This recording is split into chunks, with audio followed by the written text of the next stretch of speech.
नमस्कार। मैं सुनीता कथा मंथन में आप सबका स्वागत करती हूँ। कथा मंथन में आज सुनिए शिवानी जी की कहानी मन का प्रहरी। शिवानी जी की अन्य कहानियाँ आपको हमारी प्लेलिस्ट से मिल जाएंगी, लिंक आपको आई बटन में मिल जाएगा। आज तक मुझे अपनी अंतः प्रेरणा पर बड़ा गर्व था, पर आज सचमुच ही मेरा दर्प अचानक हाथ से गिर गए दर्पण की भांति यथार्थ की धरा पर गिर चूर चूर होकर बिखर गया। बैंक के काउंटर पर मेरा उससे प्रथम परिचय हुआ था। हाथ का टोकन काउंटर पर अधैर्य से ठनकाती वह पूर्व परिचित न होने पर भी काक दृष्टि से मेरी ओर देखकर ऐसे मुस्कुराई थी जैसे वर्षों से मुझे जानती हो। मैं चेक लिख ही रही थी कि पेन की स्याही चूक गई। झुंझलाकर मैं पेन को झटक रही थी कि उसने चट अपना पर्स खोल अपनी कलम मेरी ओर बढ़ा दी। धन्यवाद कह मैंने कनखियों से पेन की स्वामिनी के चौकोर पर्स की महेसी काया देख ली थी। निश्चय ही ऐसी चमक किसी नकली अजगर की चमड़ी में नहीं हो सकती थी। कम से कम 200-250 का तो होगा ही। पेन लौटाने लगी तो उसकी अनामिका और कनिष्ठा में जगमगा रही पन्ने और हीरे की अंगूठियों और फिर उसके चेहरे पर मेरी दृष्टि पड़ी। उस संतनी ने से चेहरे की शांत भव्यता ने मुझे सचमुच ही प्रभावित कर दिया था। अवस्था ढल रही थी, किंतु अस्तगामी सूर्य का अस्त प्राय तेज पूरे चेहरे को रंग कर अस्वाभाविक रूप से तेजस्वी भी बना रहा था। उन बड़ी बड़ी स्निग्ध आंखों का तीव्र तेज अब भी किसी प्रणयी पुरुष को झुलसा सकता था। उस प्रौढ़ा के अंग प्रत्यंग से यौवन की छलनामी मादकता जैसे छलकी पड़ रही थी। मैं अपना चेक भुनाकर लौटी तो वह भी मेरे साथ थी। मैं उसके लुभावने स्मित का औपचारिक प्रतिदान अपने सामान्य से स्मित के रूप में देकर आगे बढ़ गई और रिक्शा बुलाने लगी। उसने फिर अपनी उसी मोहिनी हंसी के जाल में बांध कर मुझे घेर लिया। रिक्शा क्यों बुला रही हैं? कहाँ जाएंगी? चलिए मैं आपको छोड़ दूँ। उसका यही सौजन्यपूर्ण शिष्टाचार मुझे चलते मैत्री का आह्वान दे गया। उस शहर में हम दोनों 2 वर्ष रहीं और इस बीच वह मेरे इतने निकट आ गई जैसे मेरी बाल सखी रही हो। मैं उसके बारे में सब कुछ जान चुकी थी और वह मेरे बारे में। हम दोनों के समाज मित्रों के दायरे और किसी अंश में रुचि में भी धरती आकाश का अंतर था। जब भी मैं उससे मिलने जाती, उसके सुरुचिपूर्ण ढंग से संवरे गोल कमरे में पसरे एक आध लंब तड़ंग गहरिक वसंतधारी को देख उल्टे पांव लौटने लगती तो वह भागकर मुझे बाहों में घेर कर फुसफुसाती, अरे इनकी चढ़ने धूली लिए बिना तुझे जाने नहीं दूंगी। कल ही तो स्टेट से लौटे हैं, आज मेरे यहाँ इनका गीता का प्रवचन है, आएगी न तू? नहीं, मेरा रूखा उत्तर उसके गाल पर चांटा सा लगता, पर वह हंसकर दूसरा गाल बढ़ा देती। एक आध भंड साधु तूने देखे होंगे तो क्या कोई पहुंचा सिद्ध हो नहीं सकता? मेरी तो यह दृढ़ धारणा थी कि किसी सिद्ध की जितनी ही पहुंचने की प्रसिद्धि होगी वह उतना ही बड़ा ठग निकलेगा। पहुंचे सिद्ध किसी गृहस्थ के यहाँ धार्मिक प्रवचन पर अपनी ख्याति की गठरी नहीं बांधते, किंतु फिर भी रुचि एवं बहस के अंतर को तोड़ती फोड़ती हमारी मैत्री किसी वेगवती नदी की धारा की भांति मार्ग के रोड़े कंकड़ों को धो पहुंचकर बहा ले गई। उम्र में छोटी होने पर भी जीवन का अनुभव मुझे अधिक था। मैं पत्नी थी, माँ थी। अपने गृहिणी और मातृत्व पद का अभिमान कभी कभी मेरे कथन या व्यवहार से छलक उठता तो वह सिमट कर सिकुड़ जाती। मेरी निधि थी सुखी गृहस्थी की। वह बेचारी अपने नीरस अध्यापन कार्यभार से मुक्ति पाकर लौटती तो कभी कभी मुझे फोन कर पूछती, अरे क्यों, क्या कर रही हो? बड़ी अच्छी पिक्चर लगी है, चलोगी क्या? मैं इनकार कर देती। ना उससे कोई रूठने वाला था ना उसे मनाने वाला। अपनी तनख्वाह की मोटी रकम को वह मनमाने ढंग से खर्च कर सकती थी। मृत पिता ने नैरोबी से लाखों रुपया कमाया, किंतु उनकी वही संपत्ति उसकी माँ की सौत बन गई। पिता हरसुख लाल पटेल के पास प्राय एक विदेशी विमान परिचारिका छुट्टियां बिताने चली आती। विदेश की हवाई यात्रा में उससे उनका परिचय हुआ। उसी परिचय ने प्रगाढ़ मैत्री और प्रणय का रूप ले लिया। उसका विवेकहीन चित्त जब रस्सी तुड़ाकर भाग रहे कुड़ेल बछड़े सा दौड़ रहा था, तब उनकी दृष्टि अचानक अपनी विवाह योग्य युवती पुत्री पर पड़ी। इसी समय पुत्री को सरला जननी ने आत्महत्या कर ली। फिर वह पढ़ने अपनी मौसी के पास बनारस चली आई। तुमने विवाह क्यों नहीं किया अनुराधा? मैंने पूछा। हंसकर बोली, कौन करता मुझसे विवाह? कैसी मूर्खता की बातें करती हो? आज भी यदि तुम साहस कर अपना स्वयंवर रचा लो तो एक साथ कई राजकुमार तुम्हारी वरमाला ग्रहण करने अपनी गर्दन झुका देंगे। मोटे लेंस का अपना मर्दाना चश्मा उतारकर वह रख देती तो मैं उसे देखती रह जाती। इस बहस में भी जो इतनी आकर्षक है, अपने यौवन काल में कैसी रही होगी? क्या दुस्साहसी विवेकहीन अनंग उस महिमामयी तापसी के लुभावने अंगों को उछलता ही छोड़ गया होगा? मैं मान नहीं सकती अनु कि कोई तुम्हारे प्रेम में चक्कर घिनी खाकर नहीं गिरा होगा। क्या रोज रोज एक ही प्रश्न पूछती हो? सच कहूं, जब एक एक कर पात्र जुटने लगे तब मेरी रुचि नाना करती रही। कोई मुझे जचता ही नहीं था, और जब रुचि ने समझौता करने का निश्चय किया तब कोई पात्र ही नहीं रहा। ओह, इसका मतलब कोई पात्र था अवश्य। मैंने हंसकर कहा, सुनो, मेरे मौसा गंभीर प्रकृति के व्यक्ति थे। ना वह कहीं आते जाते थे, ना मौसी। फिर वहां कौन सा पात्र जुटता? झूठ मत बोलो अनु। तुम्ही ने एक दिन कहा था ना, तुम्हारे मौसा अंग्रेजी विभाग के अध्यक्ष थे और दिन रात उनके छात्र उन्हें घेरे रहते। क्यों, उसी घिराव की भीड़ में तुम्हारा प्रशंसक भी था ना?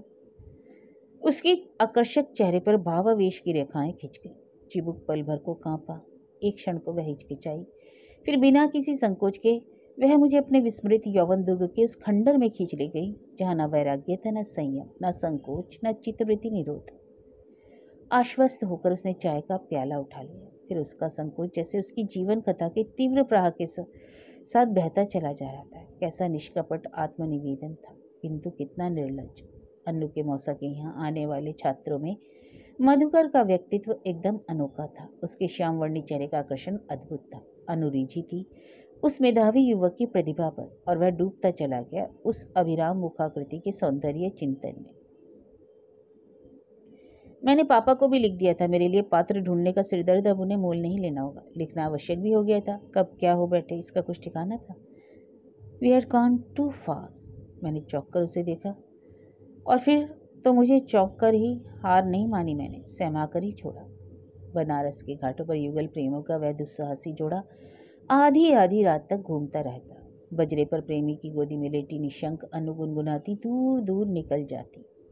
मधुकर क्यों उस पर ही जाता, समझते मुझे देर न लगी। इकलौती पुत्री का पत्र पाते ही उसके पापा आग बबूला होकर स्वयं उपस्थित हो गए थे। अपने एक प्रवासी व्यवसायी मित्र सुमा सेठ के पुत्र से वह एक प्रकार से अनु का संबंध स्थिर कर चुके थे। बनारस पहुंचते ही उन्होंने अनु को भविष्य का भयावह चित्र खींचकर सहमाने की चेष्टा की। मैं तुम्हें एक पैसा नहीं दूंगा, और तुम्हें कह रही हो कि वह छोकरा अभी रिसर्च कर रहा है। तुम क्या घास पात खाकर पढ़ाई पूरी करोगी? नहीं पापा, आप मेरी पढ़ाई की चिंता ना करें, हमने सब सोच लिया है। उसका ठंडा स्वर पापा को और भी गर्मा गया। खाक सोच लिया है? तुम गुजराती हो, एक एक संस्कार तुम्हारे गुजराती हैं। गुड़ डली दाल बिना तुम एक गस्सा नहीं खा पाती। मुझे याद है उस बार फ्रांस में भी तुमने अपने सूप में चीनी की क्यूब डाल दी थी, और अब तुम्हें मिलेगी खट्टी सांभर और इडली। मैं अपनी सांभर में चीनी डाल लूँगी पापा, और इडली तो एकदम हमारे गुजराती ढोकले से मिलती है। मुस्कुराकर पापा को गुदगुदाने की अनु की यह चेष्टा व्यर्थ हो गई थी।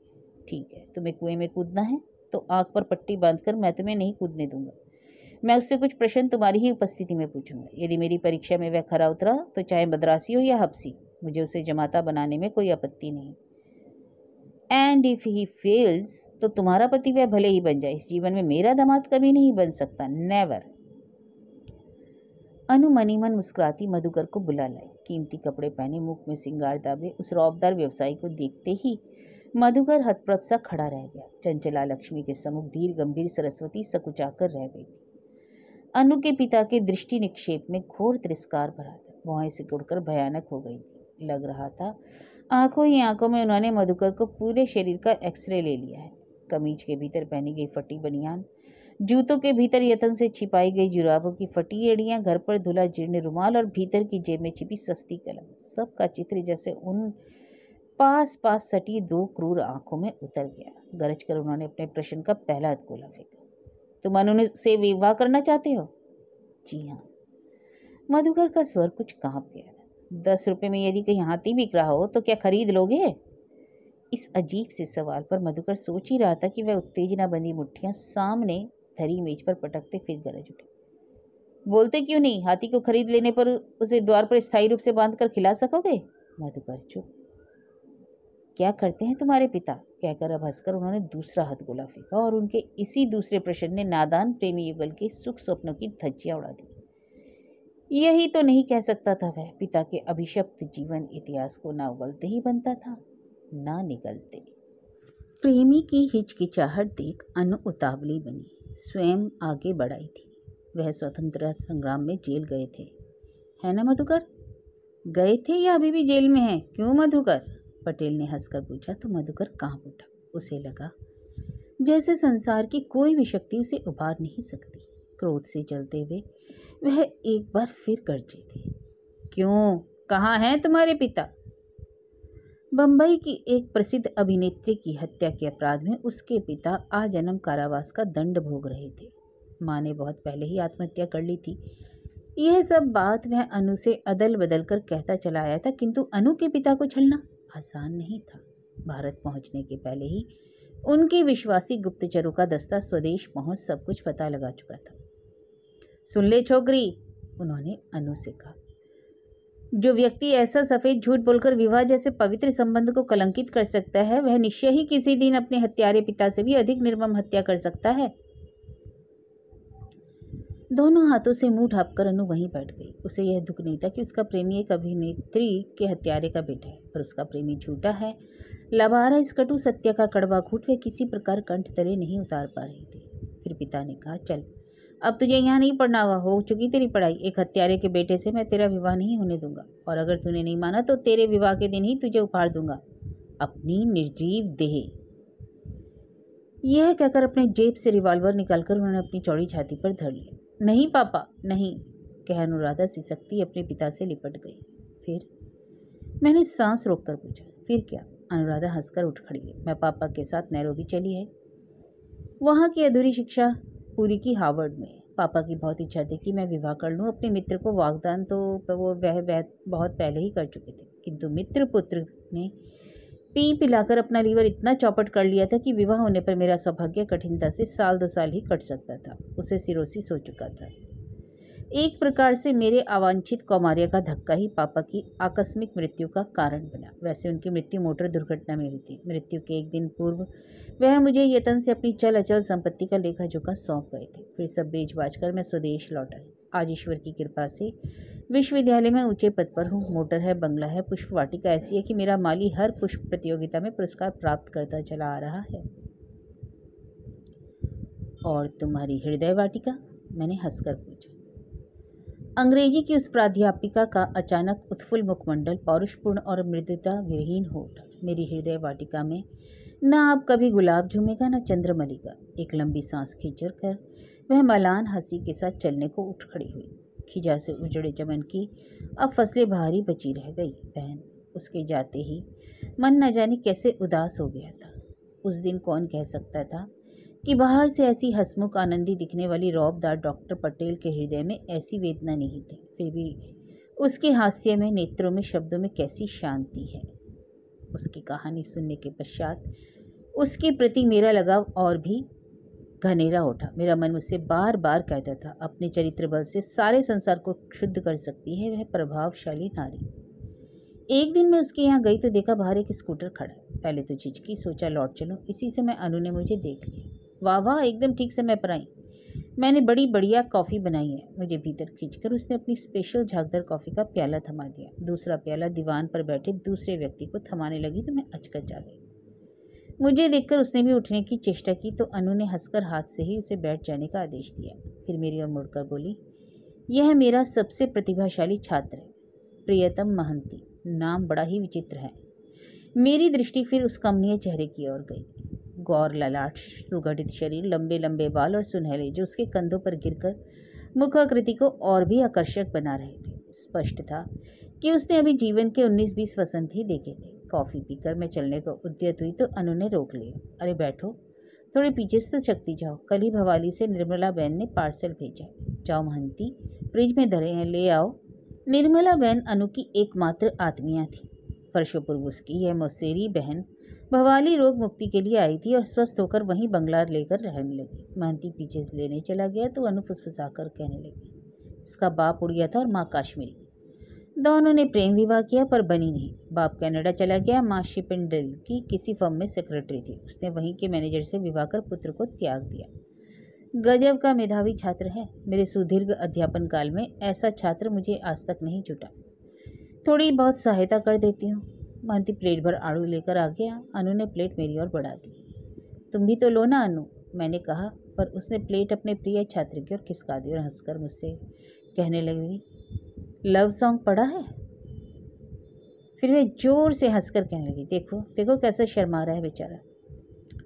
बड़ी देर तक अनु की हंसी सुकुमार महंती के आड़ू से ही लाल गालों की रक्तिम आभा को रक्तिम बनाती रही। सचमुच किसी लजीली किशोरी का सही निर्दोष चेहरा था।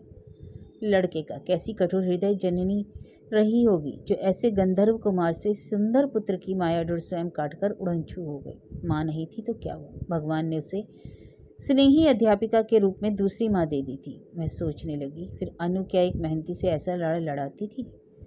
सुना विश्वविद्यालय में उसकी छात्र मंडली ने उसका नाम धरा था जगतधात्री। परीक्षा निकट आती तो उसकी स्टडी छात्र छात्राओं की भीड़ से भर जाती। एक दिन मैं वहीं बैठी थी कि देखते देखते छात्र छात्राओं का एक जत्था भर भराकर भीतर घुस आया। मैं आश्चर्य से उन्हें देखती ही रह गई।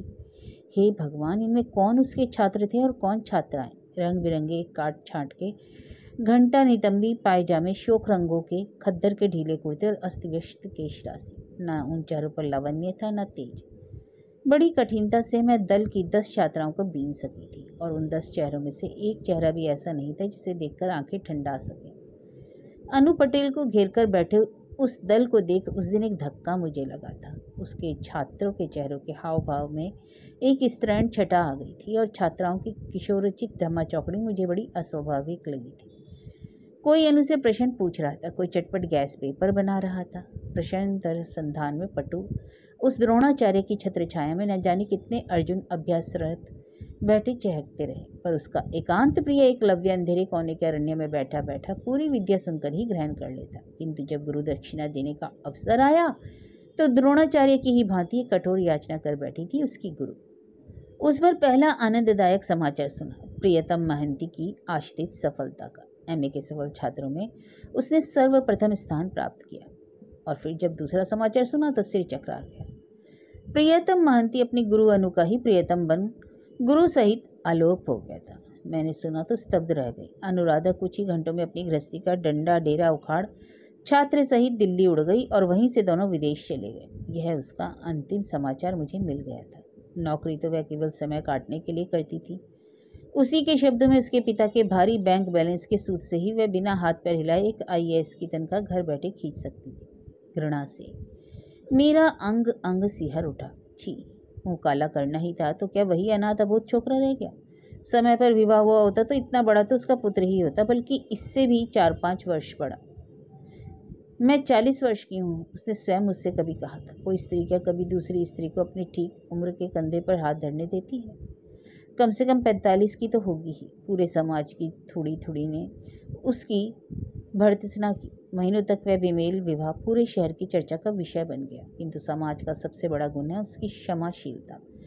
धीरे धीरे वह बड़े से बड़े अपराध और अपराधी दोनों को भूल जाता है। लोगों ने अब उस विषय की चर्चा ही बिसरा दी। धीरे धीरे 2 वर्ष बीत गए। इस बीच में अपनी गृहस्थी में ऐसी उलझ रही कि अनु के विषय में सोचने का न अवकाश मिला न इच्छा। उस दिन भी मैं अकेली बैठी लिख रही थी। कई दिनों से कुछ लिखा नहीं था, लिखने को जैसे कुछ शेष ही नहीं रहा। किंतु तभी कहानी का अंत स्वयं साकार होकर मेरा द्वार खटखटाने लगा। वाग्देवी के वरद हस्त का स्पर्श पाकर मैं पुलकित हो गई। कौन? मैंने कागज कलम खिसका, द्वार खोला। एक पल को मैं खड़ी की खड़ी रह गई। पीली लुंगी पर गेरुआ कुर्ता, कंठ में सुमरनी, आधे से अधिक चेहरे को निगलता सा आंखों पर लगा गोगो चश्मा, क्षीण कटी पर झूलती करधनी की नन्ही नन्ही घंटियों को टुनटुनाता वह एक कदम आगे बढ़ा। यदि कंधों तक झूलती वह सुनहरी अयाल न होती तो उसे ना पहचान पाती। द्वार पर मेरी प्रौढ़ा सखी का तरुण प्रियतम खड़ा था। अरे महंती, तुम आज कहाँ से आए? मैं यहाँ आया था, सोचा आपसे मिलता चलो, शायद आप उसका पता बता सकें। किसका? मेरी पत्नी का। मैंने अनु से दिल्ली में विवाह कर लिया था। उसने चश्मा उतारकर नीचे धर दिया। मैंने देखा उसका चेहरा 2-3 वर्षों में ही आश्चर्यजनक रूप से वयस्क उठा। क्या यह उसकी सहचरी के अस्वाभाविक साहचर्य की देन थी? मैं चौंक उठी। तुम उसके पति हो या और पता पूछने मेरे पास पाए हो? पति था पर अब नहीं। वह अपनी दोनों लंबी भुजाएं नमस्कार की मुद्रा में बांध घुटनों के बीच दबता झूला सा झूलने लगा। मैं जानती थी मेरा मन बार बार यही कहता था कि एक न एक दिन तुम निश्चय ही उसे छोड़कर भाग जाओगे। यदि पत्नी पति से 4-5 वर्ष भी बड़ी रही तो 10 वर्ष में उम्र का यही सामान्य सा अंतराल दोनों के बीच बहुत बड़ी खाई बन जाता है और तुम तो अंग्रेजी साहित्य के छात्र थे, 12th नाइट नहीं पढ़ा था क्या? नहीं। उसका स्वर विद्रूप से विकृत हो गया। झूठ कहा था आपके मन ने। मैंने उसे नहीं छोड़ा, उसने मुझे छोड़ दिया। मैं उसके बिना एक पल भी नहीं जी सकता, एक पल भी नहीं। फिर उसी कुर्सी की बाहों में सिर रखकर वह लड़कियों की भांति सुबकने लगा। मैं हतप्रभ सी खड़ी रह गई। उसने बताया, विवाह का 1 वर्ष पूरे कॉन्टिनेंट के दौरे के परम आनंद में कब कट गया दोनों जान ही ना पाए। आर्थिक कठिनाइयों में बीता कौशार्य सहसा अनु के वैभव के साय में नई करवट ले बैठा। विदेश के विशुद्ध दुग्धपान ने रक्तहीन चेहरे को पौरुष के तेज से दीप्त कर दिया। स्पेन और सिसली के बम गोले से संतरों का रस कपोलों पर छलक आया। विदेशी सिगरेट के छल्लों की धूम्र रेखा आरक्त नयनों में सलोने अंजन की रेखा खींच गई। जिस चिबुक पर लाख लाख बार किया गया ब्लेड घर्षण एक नन्ही सी दाढ़ी नहीं उगा पाया था, उसी चिबुक पर अब पौरुष के स्पष्ट हस्ताक्षर थे। लंबी झुकी मूछों ने उस आकर्षक चेहरे को किसी चीनी अफीमची के चेहरे सा भावनाहीन बना डाला। अनु ने उस लंबी मधुयामिनी में अपने वर्षों के दबे सारे अरमान पूरे कर लिए थे। पानी की भांति पैसा बहाती वह प्रियतम महंती को भृंग कीट की भांति छाती से चिपकाए देश विदेश के आकाश में उड़ती रही थी। और इसी विश्वव्यापी हनीमून के बीच उसे अचानक मिल गया उसका पुराना प्रेमी मधुकर। भाग्य ने एक ही होटल के अगल बगल के कमरों में खींच लाया था। अपनी दबंग जर्मन पत्नी के कठोर अनुशासन से अदालती मुक्ति पाकर वह मुक्ति पर्व मनाने निकला था। प्रियतम उसके विषय में सब कुछ जानता था। अपने एकांत के बीच अपनी सहचरी के पुराने प्रणय की घुसपैठ उसे बेहद अखरने लगी। एक दिन वह आधी रात को उठा तो उसके डबल बेड का अर्धांग निस्वस्थ था। वह उठकर बाहर जा ही रहा था कि द्वार खोलकर अन्नू आ गई। कहाँ गई थी तुम? वह गर्ज। नींद नहीं आ रही थी, बरामदे में टहल रही थी। उसके ठंडे स्वर ने जलती आग की ज्वाला को ना बुझाकर और भड़का दिया। बरामदे में टहल रही थी या बगल के कमरे में? उसने लपक कर उसके कटे बाल पकड़कर खींच लिए। उसने उस दिन अनु को इतना मारा कि उसकी एक आंख सूज गई, होठ कट गया और मरोड़ी गई कलाई सूज गई। उसने बहरे में से अनु को मारा था। अनु उसके पैरों से लिपटने लगी थी। मुझे क्षमा करो प्रियतम, मैं कसम खाती हूँ कि मैं अब कभी मधुकर का मुंह भी नहीं देखूंगी। पर उसका मुंह वह अब चाहने पर भी नहीं देख सकती थी। वह तो कलह का आभास पाते ही भोर होने के पहले अपना हिसाब चुकता कर होटल का कमरा खाली कर गया था।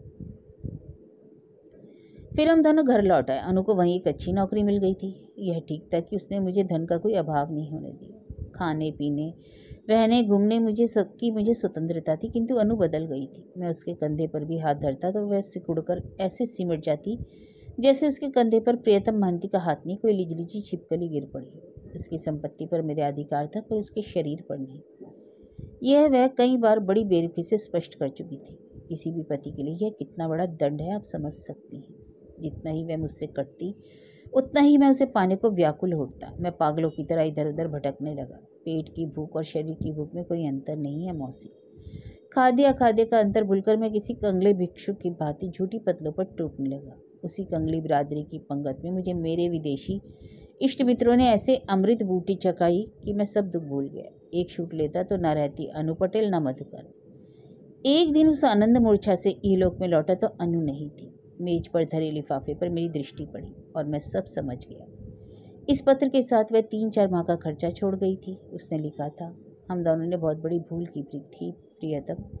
संसार की कोई भी शक्ति हम दोनों के बीच उम्र की इस दूरी को पाट नहीं सकती। तुम्हारे लड़कपन को मेरे प्रौढ़ अनुभव का धैर्य कभी नहीं जीत पाया। जैसे अत्याधुनिक शल्यक्रिया से किए गए हृदयारोपण के अनेक प्रयास आज तक असफल रहे, एक न एक दिन प्रकृति नवीन रंग को रिजेक्ट कर देती है। ऐसे ही तुम्हारे प्रेम को भी मेरा शरीर जिस झटके से दूर पटक चुका है, उसके बाद अब मैं नवीन प्रयोगों में समय, शक्ति और अपना धन गंवाना महामूर्खता समझती हूँ। तुम्हें विदेश के सबसे विकट रोग ने ग्रस्त लिया है। इतने बड़े संसार में तुम चेष्टा करने पर एक न एक दिन अपनी समवैसी सहचरी जुटा ही लोगे। मैं मधुकर के पास जा रही हूँ, तुम्हारी अनु पटेल। एक बार भी उसने यह नहीं सोचा कि मैं उसके बिना एक पल भी नहीं जी सकता। वह फिर सुबकने लगा। मैंने उसकी सिसकियों से कांपते कंधों पर हाथ रखते हुए कहा, तुम घर जाओ महंती। घर? उसने फटी फटी आंखों से मुझे देखा। मेरा अब घर नहीं है। कहाँ जाने को कह रही हैं आप? जहाँ तुम टिके हो। जानती हैं कहाँ टिका हूँ? वह आंसू पोंछता हुआ उठा और मुस्कुराकर बोला, एक भग्न मंदिर के गूढ़ मंडप में। वहाँ एक बाबा जी के पास खासी खुराक जुट गई थी। कल तो चला ही जाऊँ। कहाँ? गोवा। वही तो हम बाघों का स्वर्ग है।